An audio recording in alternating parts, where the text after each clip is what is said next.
This is the ultimate boss guide for Sifu. Hello fellow gamers! In this video, I'm gonna show you how to beat Fajar the Botanist. I'm gonna do a breakdown of his moves to highlight the best way to get some damages in, and see what's the best defense against his attacks. So, without further ado, let's get into it. I have spent 8 long years preparing for this. To start off, let's list down his moves. From what I gathered, Fajar's moveset is based on martial arts that mostly uses legs for attacks like taekwondo or kickboxing. I'm not a practitioner by any means, but it's pretty obvious that his moves are fairly similar to these martial arts. The first one on the list is the Roundhouse Kick. This is one of his staples, and he uses this quite often. From time to time, he will throw a hook as a distraction, then execute this kick as a finisher. Second on the list is the Sidekick. This is one of his one-offs. He usually does this with a spinning movement. The third on the list is his repeated kicks. This is usually a couple of kicks thrown from a single leg. This is his bread and butter, and he usually combines this with a roundhouse kick. Fourth one is the sweep. He does this in combination with a roundhouse or a spinning sidekick, and he usually starts off with this. Fifth on the list is some sort of a long-range attack. He will use an object to jump off from, then launch from there. An axe kick is usually the finisher, but it can be any other kicks. In the second phase, he will use this technique, but instead of a kick at the tail end, it would be the machete. It's kinda easy to avoid, you just have to time it right. But if you're not focusing, it can get you, and it hits like a freight train. So, these are the foundations of his moveset. He would throw a jab or an elbow occasionally, but basically, all of these attacks are usually kicks. And he would use one of those moves as a one-off, or he would add another to create a deadly combo. Fajar doesn't usually use his hands and arms offensively in the first phase, but that will change when he wields the machete during the second phase of the fight.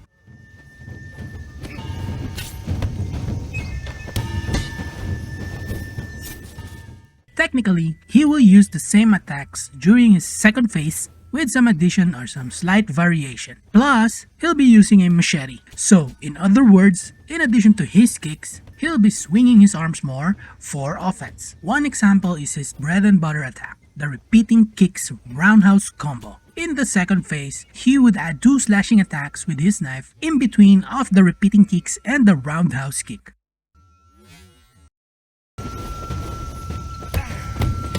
So, how can you inflict some damages?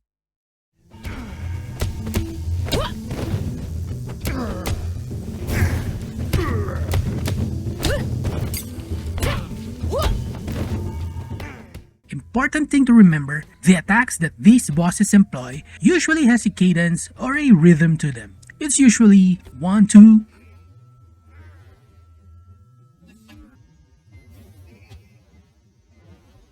or 1, 2, 3.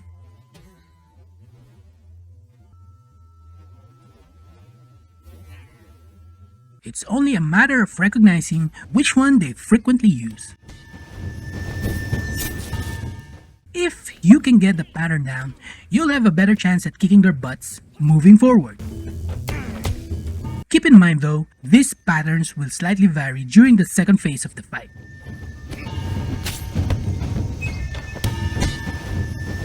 Patience and consistency are your best friends during these boss fights. So, let's see his moveset in action, and I'll show you their weaknesses and how you can exploit them. One attack is the repeating kicks followed by a roundhouse. As I mentioned earlier, this is his bread and butter. The way this works is, he'll throw a couple of kicks from a single leg, then follow it up with a roundhouse. In this case, the rhythm is 1, 2, 3. The last attack from that chain will be your cue to punish. right after the roundhouse, there will be a slight opening. That's your chance to strike. This is also true for the second phase of the fight. The most common attack that you can use here is the triple heavy chain. That's triangle, triangle, triangle for the PS, or YYY for Xbox. This is, in my opinion, the most efficient and easiest way to inflict some damage. It's also already available even without unlocking the skill tree. The last attack from this chain will usually put him down on the ground, and it will happen quite frequently. And once that happens, you can add on more pain by doing ground and pound. Now, you can get fancy with your attacks here, especially if you've already unlocked most of the skills.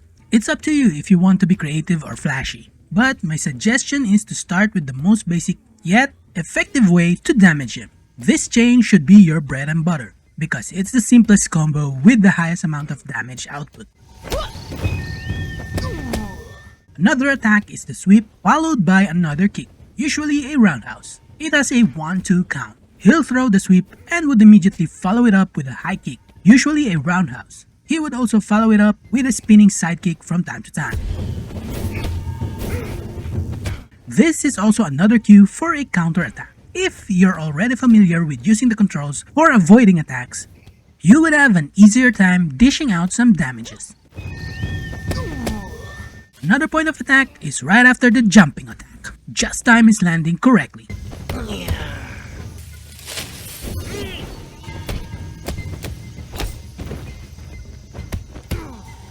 Every time you've successfully avoided the attack, you will have a slight opening and he'll be vulnerable, then do the heavy chain combo. This would usually knock him down on the ground. Always do some ground and pound when he's down. A downed opponent is equivalent to a stunned enemy, where the opening is a little bit longer than usual.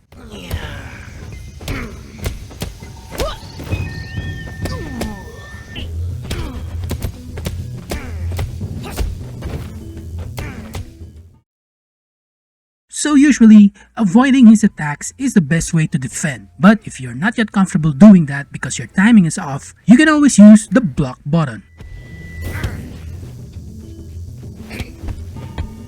Keep pressing the block button, especially if you're still familiarizing yourself with his moveset. This is your best bet for defense during your first few encounters with him. In this way, you'll prevent getting hit and you get to study the pattern of his attacks without getting a lot of damage. Be wary of your structure bar though, as blocking fills that meter up, and once that's filled to the brim, his next attack will break on through and it'll stun you. I wouldn't recommend parrying his attacks. It's very risky. Just one combo breaking through will get your life counter to 0 in no time. So, avoiding and blocking the attacks, mostly avoiding, would be your best defense here. I'm pretty sure I've missed a thing or two for this guide, but I try to be as comprehensive as I can be.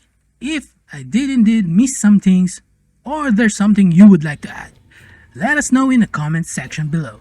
And there you have it. If you like this type of content, please hit the like, share, and subscribe buttons. I would truly appreciate it. Thanks for staying until the end, and I'll see you fellow gamers on the next one.